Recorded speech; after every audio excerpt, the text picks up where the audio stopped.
नमस्कार दोस्तों, एक बार फिर से आप सभी का मैं स्वागत करता हूं। दोस्तों, एक बहुत बड़ी खबर लखनऊ से आ रही है, जहां पर कहा जा रहा है कि बसपा राष्ट्रीय कार्यकारिणी की बैठक है और मायावती जी के संन्यास की खबर आ रही है। कहा जा रहा है कि बीएसपी का कोई नया राष्ट्रीय अध्यक्ष चुना जाएगा। इस तरह की खबर इस समय फैली हुई है।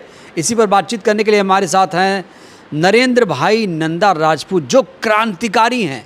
वे बाकी से अपनी राय रखते हैं, बिना लाग लपेट के बोलते हैं, बिना किसी के दबाव में आकर बोलते हैं। नंदा भाई, बहुत स्वागत है आपका। जिंदाबाद। ये खबर जब आपने सुनी कि मायावती जी संन्यास ले सकती हैं, कोई नया बसपा अध्यक्ष होगा, आपकी पहली प्रतिक्रिया क्या है इस पर? देखिए, पहले नम तो कोई पार्टी की ऑफिशियल कोई प्रतिक्रिया नहीं है, बसपा की कोई प्रतिक्रिया नहीं है कि भाई बहन जी इस्तीफा ले रही है या संन्यास लेंगी इस पार्टी से या किसी भी तरीके से राजनीतिक तरीके से, तो ये गलत है। दूसरे नंबर, दूसरे जो लोग हैं या अन्य पार्टी हैं जो बहुजन स्तर की जो चला रही हैं बहुजन स्तर पर, जैसे इन्हीं लोगों को 85% लोगों को, या दूसरी पार्टियां, बड़ी बड़ी पार्टियां, उसके लोग जो गुलामी कर रहे हैं उस पार्टियों में ST OBC के, वो कहीं ना कहीं जानबूझ के इस चीज़ों को फैला रहे हैं ताकि जिससे मामला जो ख़राब हो और जो बहन जी का ग्राफ है डाउन हो। मगर ऐसा कुछ नहीं है, ऐसी कोई खबर नहीं है। मेरे पास तो कोई ऐसी है नहीं, जितनी मेरी जानकारी में, जिन्हें मैं अच्छे तरीके से लोगों को जानता हूँ, जो बसपा में अच्छे अच्छे पदों में बैठे हैं या नज़दीकी हैं बहन जी के, उन लोगों को मैं जानता हूँ। ऐसी कोई मतलब कि ऐसी कोई खबर नहीं है। तो ये खबर उड़ी कहाँ से? ये उड़ी है भाई, विपक्षी है, उड़ाते रहते हैं। हो सकता है दूसरी पार्टियाँ भी बनी हैं और कंपटीशन है चंद्रशेखर रावण की पार्टी से, तो हो सकता है उनके लोग भी उड़ा रहे हो। तो कहीं ना कहीं है, और बहुत सारे कहते भी रहे कि बहन जी को संन्यास लेना चाहिए, ऐसी खबरें उड़ाते रहे दूसरे पार्टी के लोग।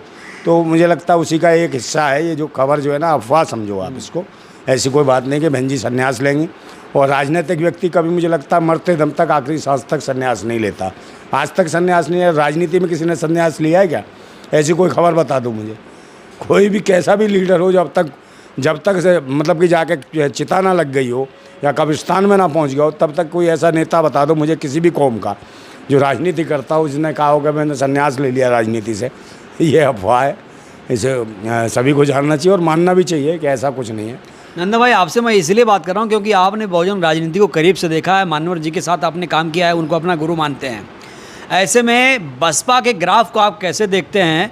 बसपा का जो ग्राफ है वो लगातार, कहा जा रहा है, गिर रहा है, और मायावती जी के फैसलों को लेकर भी सवाल खड़े हो रहे हैं। देखिए, एक चीज़ है जो आपने कहा, वो अफवाह जैसी बात, वो तो अफवाह है कि राजनीति संन्यास ले रही हैं बहन जी। पर एक चीज़ और है कि ग्राफ गिरने का निरंतर जो आधार क्या है, कि जो ग्राफ गिर रहा है बसपा का, ये तो सबको पता है ग्राफ गिर रहा है, डाउन जा रहा है। क्यों डाउन जा रहा है? क्योंकि एक्टिविटीज़ जो है ना, आज सक्रियता, बहन जी की सक्रियता डाउन हो गई और कभी वो कोठी से बाहर नहीं निकल रही। उसमें कई बार तो ऐसा लगता है जैसे बहन जी हाउस अरेस्ट कर ली गई हों हैं और कोई और गेम प्लानिंग करता हो वहाँ से बैठ के, और बहन जी का तो मुखौटा दिखा। ये ऐसा लग रहा है? हाँ, बिल्कुल ऐसा लगता है कि जैसे हाउस अरेस्ट हो।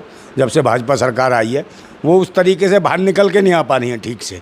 जब से भाजपा सरकार आई है, एक मिनट, नंदा भाई कह रहे हैं जब से भाजपा सरकार आई है, मतलब ये हुआ कि 2014 से ऐसा हुआ कि मायावती जी की एक्टिविटी नहीं है जैसा आप चाह रहे हैं? बिल्कुल। और जो एक्टिविटी भी हुई वो दूसरे तरीके की हुई। जैसे आपने कहा कि वो सम्मेलन हुए, दलित ब्राह्मण सम्मेलन, उसके लिए कराई गई। वो कहीं ना कहीं जिसको, जो भाजपा को जिससे फ़ायदा मिलता हो, ऐसी चीज़ें हों, और मतलब कि उसको तोड़ को मिथक जो तोड़ा गया, जो कभी काशीराम ने कहा कि हम 85% की लड़ाई लड़ेंगे और 85 को तो वो छोड़ रहे हैं, उसमें कौन लोग आ गए। और यही बात है कि जैसे अभी ST SC का मैटर हुआ, वर्गीकरण का खेल हुआ इसमें, तो वर्गीकरण में भी जिस तरीके से खुल के बहन जी को बाहर आना चाहिए था, नहीं आई। तो बहुत सारे ऐसे मुद्दे भयंकर हुए जिसमें बहन जी को बाहर खुल के आना चाहिए था, मगर वो रोड पे नहीं आई या किसी इस तरीके से नहीं आई जैसे करना चाहिए था। ऐसे लगता है कि हाउस अरेस्ट हो और सरकार जो चाहती है उतना ही कराती है उनसे। नंदा भाई, इस शब्द का इस्तेमाल शायद आप पहली बार कर रहे हैं। हाउस अरेस्ट जैसे शब्द का इस्तेमाल मीडिया में अभी किसी ने किया नहीं, उनके आलोचक या विरोधियों में ने किया। आपके दिमाग में ये कैसे आया? क्या क्या पॉइंट्स आए? और पॉइंट दिख रहे हैं ना, कई मुद्दों पे देखें, दलितों के मुद्दे उठते हैं, औरों को छोड़िए, OBC के छोड़िए और अन्य किसी के छोड़िए, मत दलितों के जो मुद्दे जहाँ भी आए वहाँ पर कहीं पूरी तरीके से खुल के नहीं आई बहन जी। बस एक ट्वीट किया होगा वहीं अंदर बैठे हुए, या फिर बस वो जो भी ऑफिशियल लोग हैं उनके जो करीबी हैं, वो लोग हैं, वो अपने हिसाब से कैसे चला रहे हैं बहन जी को। महाराष्ट्र में जैसे मान्यवर काशीराम की स्थितियाँ अपडेट हुई, वैसे ही मुझे लगता है बहन जी के साथ भी होने वाला कहीं ना कहीं, क्योंकि इसी को कहते हैं हाउस अरेस्ट। आप बाहर काम करने नहीं दिया जा रहा, आपकी जो विचारधारा थी वो विचारधारा पर खुल के नहीं आ रहे, थोड़े बहुत जो है ट्वीट करा दिए जाते हैं ताकि कोई ये ना समझे। आपने कहा ट्वीट करा दिए जाते हैं, मतलब हाँ करा दिए जाते हैं, कर दिए, कैसे भी करवाए जाते हैं, जो भी है। तो ये लगता है कि हाँ बहन जी कर रही है, ये कर रही है, उनको मुझे लगता है कहीं ना कहीं वो मेरे दिमाग में ये कि हाउस अरेस्ट वाला मैटर है। और खुल करेगा कौन हाउस अरेस्ट? भाई इसलिए दिख रहा है ना, सरकार है, हिम्मत है किसी में बहन जी को हाउस अरेस्ट अरे करने भाई की? किसी को भी मानसिक तरीके से, भाई देश में राष्ट्र में कितने लोग हैं मानसिक रूप से बांध दिए हैं ना लोगों ने, धर्म के नाम पे बंधे हुए हैं कि नहीं बंधे हुए? आप खुले छूटे मगर किसी काम के नहीं है, वो अपने हक अधिकारों के लिए नहीं लड़ते हैं, सच्चाई ये है। तो ये हाउस अरेस्ट ही है जब वो किसी भी चीज़ को खुल के नहीं कर पा रही हैं और अपनी पूरी तरीके से प्रतिक्रिया जो भी क्रिया है समाज के लिए उस तरीके, नहीं तो आज बहन जी प्रधानमंत्री होती। मैं कह रहा हूँ 2014 से जो हालत हुई है वो स्थितियाँ बहुत ख़राब हैं और सरकार ने कहीं ना कहीं मानसिक रूप से उन्हें दबाव की स्थिति में ले आई हैं और वो बाहर नहीं निकल पा रही हैं, और बाहर निकलती है तो वो अपने हिसाब से निकालती है, उनको माइंड मेकअप इस तरीके से कर दिया। अभी जिस प्रकार से याद दिलाना चाहूंगा, भाजपा की जितनी रणनीतियाँ हैं। नंदा भाई आपने कहा बाहर नहीं निकलती, घटना आपको याद दिलाऊंगा, उनके बसपा अध्यक्ष थे तमिलनाडु चेन्नई के, उनकी हत्या हुई, मायावती जी चेन्नई गई, रोड शो किया वहाँ, हाँ रोड पे निकली। हाँ हाँ वो किया ना, वो भाजपा के हिसाब से ही कर रहे हैं, उन्हें मौका देते हैं ताकि ये लगे कि भाई बहन जी हाउस अरेस्ट नहीं है, सरकार है, काम करने का तरीका है। मगर गिराफ तो गिरवा रही है ना, बसपा का गिराफ गिर रहा है। कौन से नेता और हाउस अरेस्ट हो गए? भाई बहुत सारे हो जाते हैं ऐसे, मगर इनको तो पर्सनली उन्हें लगता है कि ये महिला प्रधानमंत्री बन सकती थी और ये बन जाएगी अगर इसको खुला छोड़ दिया जाएगा। और कहीं ना कहीं जो दलितों की जो स्थिति खराब थी उसको ये महिला ऊपर ले आएगी उठा के, और वो नहीं चाहते कि दलित भाई पनपें हैं, दलित जो है ना फलित हो जाएं, वो बिल्कुल नहीं चाहते लोग जो सत्ता में और सरकारों में बैठे, चाहे कांग्रेस हो चाहे भाजपा हो। यही वजह है कि मानसिक रूप से ऐसे दबाव की स्थिति, उनके आसपास जो लोग बैठे हैं जो गणेश परिक्रमा करते हैं जिसे कहते हैं, वो गणेश परिक्रमा वाले जो साथ बैठे हैं उन्होंने मानसिक रूप से दबाव इनके ऊपर ऐसा बना रखा है कि चाहकर भी कुछ नहीं कर सकते। अब स्थिति ऐसी है कि जब दबता रहा तो मानसिकता भी वैसी हो गई उनकी। आपने देखा जितनी भी रणनीति भाजपा की रही, उनके हमेशा यही लगा कि समर्थन में बोल रही हूँ, कभी उसके विरोध में नहीं दिखाई दी कि खुल के विरोध में आ गई हूँ, तो उसमें समर्थन में दिखाई दी। अब ये लगा कि पूरे देश में यही चंद्रशेखर आज़ाद ने मामला उठाया, इसको कहा कि भाई ST/SC में वर्गीकरण हो रहा है, तो लगा तो वहाँ मजबूर में दिखा कि भाई मेरे हाथ से ज़मीन, तो किसी को ये ना लगे कहीं ऐसा ना हो चंद्रशेखर रावण के साथ ही सब चले जाए। तो इसलिए भाजपा ने कहा कि इनमें काट के रखना है, चंद्रशेखर रावण को भी जिंदा रखना है, बहन जी को भी जिंदा रखना है, ताकि इनका ये डिवाइडेशन दिखाते हैं। चंद्रशेखर रावण को क्या मानते हैं आप? खुले घूम रहे हैं? हाँ बिल्कुल खुला घूम रहा है। उनके बारे में क्या विचार है? बिल्कुल आज़ादी उससे पहले मेहनत कराई जा रही है और लोग जाएंगे छटक के, और उन्हें लगता है अगर बहन जी से एक ट्वीट भी नहीं कराएंगे तो मुझे लगता है वो बसपा का वोट सारा वो रावण के साथ खड़ा हो जाएगा, बहन जी खत्म हो जाएंगे, वो दिक्कतें हो जाएंगी भाजपा को कि सारा वोट अगर रावण के साथ चला गया तो फिर वही कलेश हमारे सामने जो बहन जी के साथ था। अच्छा। तो वो नहीं चाहते, वो कहते हैं डिवाइडेशन रखो, इनमें डिवाइड कर दिया। कैसे डिवाइड करेंगे भाई? बसपा को अलग वोट पड़ेगा ये दिखाएंगे, और इसको आज़ाद समाज पार्टी को अलग पड़ेगा, तो कहेंगे तो दलितों का बंटवारा हो गया, और दलितों का बंटवारे के बाद फिर ये वर्गीकरण वाला ले आए ST/SC में, तो इनमें भी लड़ाई करा दी कि हर कौम जो SC/SC की है वो आपस में लड़ रही है कि मेरा आरक्षण सिर्फ कोई नहीं खा रहा, यही लोग खा रहे हैं, उनकी मानसिकताएं बना दी। तो ये बंदर बांट जो करा किसने? सुप्रीम कोर्ट ने। सुप्रीम कोर्ट को बना दिया बंदर है और ST/SC को बना दिया दो बिल्ली, समझे ना? वो ले आई रोटी। अब वो ST/SC का जो कर रहा है बंदर बैठ के, कौन? सुप्रीम कोर्ट, कि हम फैसला करेंगे, इधर से भी रोटी खा रहा, उधर से भी, इधर से भी, एक समय के बाद सपा चट कर देगा, फिर हालत क्या होगी ये सभी जानते हैं।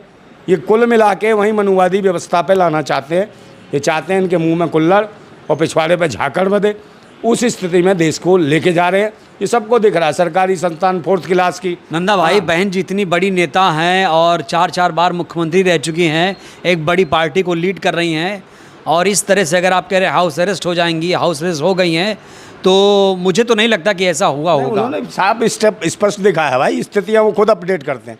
उन्हें लगता है कि दलित नेता को डाउन करना है, किसको बढ़ाना है। ये कांग्रेस और भाजपा, इतने बड़े पावरफुल हैं वो लोग। कांग्रेस और भाजपा की रणनीति रही है, क्योंकि सिस्टम में वो बैठे हैं, ब्यूरोक्रेसी में वो बैठे हैं। तुम्हारे कितने लोग बैठे हो, पहुँच भी जाते हैं आरक्षण, तो आप देख ही रहे हो कितने सांसद है, 131 सांसद है, कितने आवाज़ उठाई। आप मुझे बताओ ST/SC मामले में किसने को, तो आधे तो ऐसे के जो फूल दे के आए हैं जज को, तो ये बताओ ये हालत हो रही है। तो वो कहाँ से बचेंगे? ये सब लोग नहीं बच पाएंगे ऐसे, जब तक एकजुटता नहीं होगी, जागरूक लोग नहीं होंगे। तरीका बताइए, तो हो गया प्रॉब्लम। मैं ये बता रहा हूँ, प्रॉब्लम यही है कि कांग्रेस भाजपा हमेशा चाहती रही है। अब बहन जी की बात रही तो बहन जी को दिखा दिया कि ये तो 1000 वाट का बल्ब है पूरा पूरा, मगर फ़ायदा नहीं, वो दिखा रहे हैं कि ये तो फ्यूज है। उधर चंद्रशेखर आज़ाद को दिखा दिया, रावण को, कि भाई ये तो 0 वाट का बल्ब है, मगर जल तो रहा है। तो ये चीज़ें इनका काम करने का तरीका, ताकि इसका वोट डिवाइड हो दोनों पार्टियों का। मेरा मानना तो यह है कि चंद्रशेखर आज़ाद को अगर बहन जी खुल के आती तो मुझे लगता है चंद्रशेखर रावण खुद ही सरेंडर कर देता। अच्छा। हाँ, खुद सरेंडर कर देता। बहन, उन्हें पता है, उसे भी लग रहा है कि बहन जी नहीं कर पाएंगी अब कुछ, तो इसलिए वो और तेज़ी से लगा है, गति से लगा है। मतलब उसे पता है कि बहन जी अरेस्ट है, बिल्कुल मानसिकता उनकी दबा दी गई है। सोच और डर, उतना खौफ पैदा कर दिया बहन जी में। क्या डर पैदा किया गया होगा? डर कर दिया बहुत सारे मामले। भाई ये ब्यूरोक्रेसी में इनके लोग बैठे हैं ना, उन्हें लगता है कि इतना बड़ा नाम था, पता चले इतने मुकदमे ठोक देंगे इनके ऊपर भ्रष्टाचार के, फलाने के, मतलब इनके ऊपर इतने एलिगेशन लगा दिए जाएंगे, तो उन्होंने कहा अपनी छवि बचानी है, तो इसलिए भी मतलब कि डर रहे हैं वो, समझे नहीं? तो वो ये हो रहा है। तो इसलिए बहन जी का आप ये जो सोच रहे हैं कि भाई बहन जी हाउस अरेस्ट है, मैं कह रहा हूँ आप भाजपा के दबाव में। बात को सुन के क्या लगता है, बहुजन समाज दुखी नहीं होगा जो आप कह रहे हैं? दुखी नहीं होगा बेचारा, जो उनको मानता है, पहचानता है, जानता है, फॉलो करता है? नहीं, फॉलो करता है तो उनको भाई खुल के आएंगे ना वो, उनको ये ना रहे किसी परेशानी, क्योंकि वो बेचारा बहुत मेहनती है, बसपा का वर्कर जो कार्यकर्ता है, मैंने देखा, हमने काम किया उसमें। बसपा के कार्यकर्ता के पास रोटी नहीं होती थी, कुछ नहीं होती थी, दीवारों भाई हाथी बनाते थे, हैं, समझे नहीं? बसपा की यही वो पहचान, वो कहते हैं नीला झंडा हाथी निशान, तो वो बनाते थे हाथी दीवारों पे, और वो ले आते थे नील से। हमने लोगों ने साथ काम किया। तो बसपा का कार्यकर्ता बहुत ही ज़मीनी स्तर का कार्यकर्ता है, और गरीब होने के बाद वो आदमी मेहनत करता है बेचारा, पूरी तरीके से मेहनत करता है बसपा के लिए। इस बात को सुन के ये आप देख रहे हैं कि जो जनता है उत्तर प्रदेश की, वो बसपा के साथ उतना तरीके से जुड़ नहीं रही है। जनता बसपा के साथ जुड़ क्यों नहीं रही है? भाई जुड़ेगी कहाँ से? उनको अभी एहसास, मैंने क्या कहा, इतनी बातें कही मैंने, जनता समझ रही है इस चीज़ को, और इन्हें कि वो चाहिए कि भाई जिसमें कुछ हो। चंद्रशेखर रावण चाहे कुछ नहीं कर पा रहा, वो कम से कम रोड पे तो आ रहा है, लोगों को दिख रहा है रोड पे आ रहा है व्यक्ति। हाँ, तो इसलिए उससे जुड़ रहे हैं उसी समाज के लोग। आज स्थिति है कि कहा बहन जी को हाउस अरेस्ट, तो अखिलेश जी को क्या हाउस अरेस्ट नहीं किया है? नहीं, उनके बस की नहीं है उसको करने की। अखिलेश को नहीं कर पाएंगे? ना, वो आदमी का दिख रहा है, खुली काम कर रहा है, खुली रैलियाँ कर रहा है, खुला बोल रहा है हर जगह जाके, वो दिख रहा है, समझे नहीं? ये लोग दिख रहे हैं। हाउस अरेस्ट का दिख रहा है वही बिकेगा। हाँ, जैसे भाई जिसको अरेस्ट था, झूठा फंसाना था, तो फंसाया ना लालू प्रसाद यादव को, इन्होंने डाल दिया अंदर है। तो जिसको डाल दिया, तो मगर उसका लड़का, जो उनका लड़का है लालू प्रसाद यादव का, तेजस्वी यादव, वो खुल के काम कर रहा। आकाश जी कुछ कर पाएंगे बहन जी के भतीजे? हाँ, ये गारंटी है कि भाई आकाश आनंद बहुत कुछ कर सकता है, वो आदमी कर सकता है। आकाश आनंद युवा था, और यही वजह है कि वो जब खुल के बोला, तो आप देख रहे हो फिर बहन जी ने क्या किया था, हैं कि भाई अभी अपरिपक्व है, ये अभी समझदार नहीं है। नैतिकता की बात थी ना? नैतिकता कुछ नहीं भाई, नैतिकता काय की है? ये नैतिकता थी जब दलितों को मारा जाता था, कूटा जाता था, ये नैतिकता थी? आप मुझे बताओ, आज भी कुट रहे हैं, पिट रहे हैं? आज भी घोड़ी पे चढ़ने से मार दिया जाता, गोली मार दी जाती है, मूंछ रखने पे गोली मार दी जाती, ये नैतिकता है? आप मुझे बताओ तो नैतिकता क्या है? ये लोग गाली दें, उनकी बहन बेटियों की इज्जतें लूटें, दलितों की सरेआम निर्वस्त्र करके घुमा दें, है? मेरी बात सुन लो, ये नैतिकता उनको दिखाई नहीं देती, मगर तुम कौन सी नैतिकता निभा रहे हो? अपने लोगों का दर्द है, तो उसके लिए कराना भी अगर गुनाह है, तो मुझे लगता है बहन जी वहीं से जब आपकी स्थिति और दिखी। तो बहन जी ने तो बहुत कुछ किया ना समाज के लिए। नहीं क्या भाई, मान्यवर काशीराम ना होते ना, तो बहन जी यहाँ तक नहीं पहुँचती। मैं कह रहा हूँ इस बात को, है बहन जी वहाँ तक नहीं पहुँचती। ये मान्यवर काशीराम की हिम्मत थी, जो ना जीवन भर एकदम ऐसे पुरुष की तरह से, क्रांतिक पुरुष की तरह से समाज को दिया, देश को दिया, और अपना पूरा, मतलब मैं तो इसे बलिदान ही कहूँगा, जो ऐसे चले गए बेचारों ने, अपने लिए जीवन में कुछ नहीं बनाया, कुछ नहीं किया, और बहन जी को पूरा संरक्षण दिया उन्होंने। और जब तक मान्यवर काशीराम रहे ना, बसपा मतलब दिन रात चौगुनी तरक्की करती गई, बढ़ती गई। ये पार्टी राष्ट्रीय स्तर की पार्टी हुई। कहाँ कोई राज्य ऐसा होगा जहाँ विधायक सांसद ना इसके निकल के आ रहे थे, जब तक बसपा थी, और वो थे मान्यवर काशीराम। तो जब से बहन जी अकेली पड़ी ना, तब से स्थितियाँ खराब हुई, कोई था ही नहीं उनको मतलब मानसिक रूप से मजबूत करने वाला। मान्यवर काशीराम थे, तो उन्होंने कहा तुम चलो, हम बैठे हम बताने के लिए। वो पूरा बताते थे, उसको गाइड करते थे। और जब से काशीराम जी गए, तब से आप देख रहे हो स्थितियाँ खराब होती गई बसपा की। बहुत बुरी स्थितियाँ होती हैं। आगे क्या भविष्य फिर? हाँ, भविष्य कुछ नहीं है। भविष्य तो अब ये है, अगर ये जो आता है क्या नाम है आकाश आनंद, तो मुझे लगता है कहीं बसपा बच सकती है, इनको आज़ादी दे दी जाए। मगर फिर वो कहते हैं दबाव की स्थिति है, पीछे से बोलने नहीं देंगी, स्थितियाँ बैठा देंगी। वो तारी जो बिल पावर है, ताकत है, वो बहन जी के हाथ में रखवा रखी है पाखंडियों ने। कल जैसे ही जो बढ़ेगा तुम्हारे समाज का भी, पार्टी से भी, आकाश आनंद भी कुछ ढंग का बोलेगा, तभी कहते इसे हटाओ नैतिकता के आधार पर। बोले ये बताएंगे तुमको नैतिकता क्या है। तो आज भी तो यही कानून बना रहे हैं, मनुस्मृति कहो इसको, मनुवादी कहो, जो ऊपर से लोग जो दबा रहे हैं, चाबुक चला रहे हैं।